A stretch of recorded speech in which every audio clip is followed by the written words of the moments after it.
Sahabat dan saudaraku, mari menggunakan waktu mempelajari firman Tuhan hari ini. Sahabat sekalian, memulai judul pelajaran baru dan memasuki tahun baru, kami menghadirkan audio dengan lebih segar juga ringkas, yang berisikan intisari dan kutipan roh nubuat untuk melengkapi pelajaran sekolah sahabat harian Anda.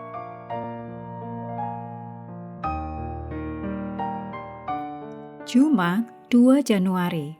Ini adalah bagian pendalaman untuk judul Dianiaya tetapi tidak ditinggalkan.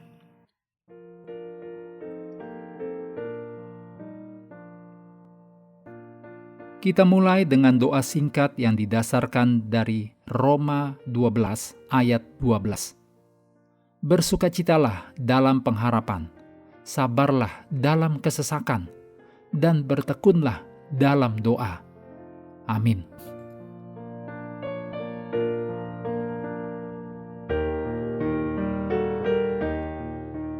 Berikut ini kutipan dari Ellen G. White dalam The Youth Instructor 9 November 1899. Allah telah memilihmu untuk diselamatkan melalui pengudusan roh dan percaya akan kebenaran. Karena itu, berdirilah teguh. Jika engkau melayani Allah dengan setia, engkau akan menghadapi prasangka dan perlawanan. Tetapi, janganlah menjadi terpancing emosi ketika diperlakukan secara tidak adil. Jangan membalas dendam. Tetaplah teguh dalam integritasmu di dalam Yesus Kristus. Arahkan wajahmu ke surga dengan keteguhan seperti batu karang. Biarkan orang lain berkata sesuai dengan pemikirannya dan menjalani jalannya masing-masing. Engkau harus tetap maju dalam kelemah lembutan dan kerendahan hati Kristus.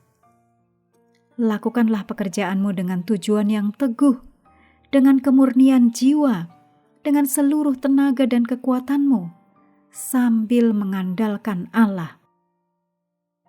Hakikat sejati dan luhur dari pekerjaanmu mungkin takkan pernah engkau ketahui.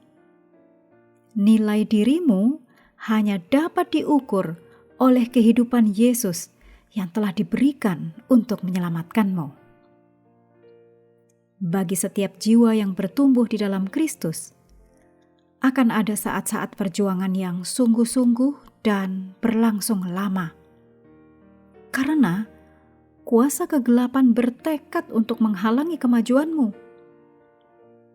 Namun ketika kita memandang pada salib Kristus untuk mendapatkan anugerah, kita pasti tidak akan gagal. Janji penebus adalah, aku sekali-kali tidak akan membiarkan engkau, dan aku sekali-kali tidak akan meninggalkan engkau. Aku menyertai kamu senantiasa sampai kepada akhir zaman. Berikut bagian penerapan dari penuntun guru. Memberitakan Injil bisa menjadi tantangan bagi banyak umat Kristen, terutama ketika norma-norma masyarakat bertentangan dengan firman Tuhan. Sepanjang berabad-abad, banyak orang telah menghadapi penderitaan, bahkan kematian, dalam memenuhi pekerjaan misionaris mereka.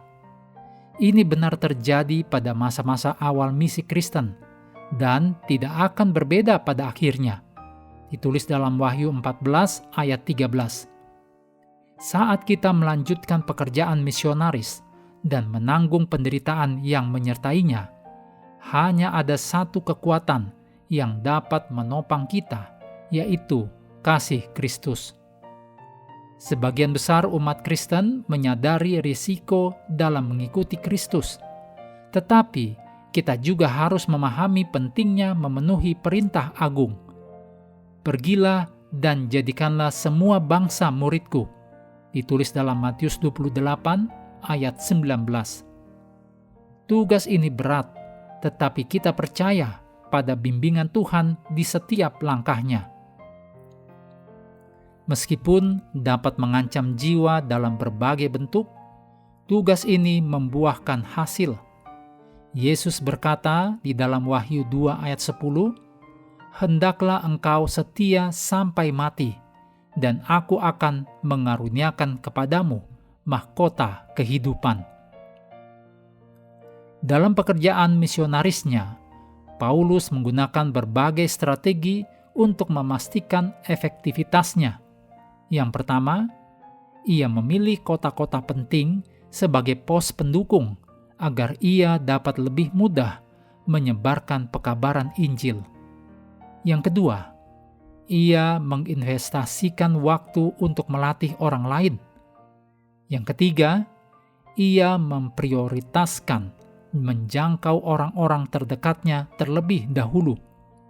Yang keempat, ia terus-menerus berhubungan dengan orang-orang yang dilayaninya. Kita harus mengintegrasikan semua strategi ini ke dalam upaya misionaris kita sendiri. Namun, Paulus tahu bahwa meskipun strategi itu penting, strategi tersebut tidak akan pernah dapat menggantikan peran Roh Kudus. Ditulis dalam 1 Korintus 12 ayat 1-11 dan Efesus 4 ayat 1-6. Kita tidak boleh melupakan poin penting ini.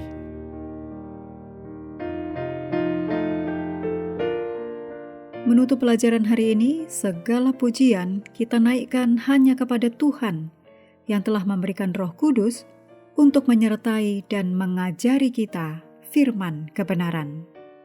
Terima kasih telah belajar bersama. Tuhan memberkati kita semua.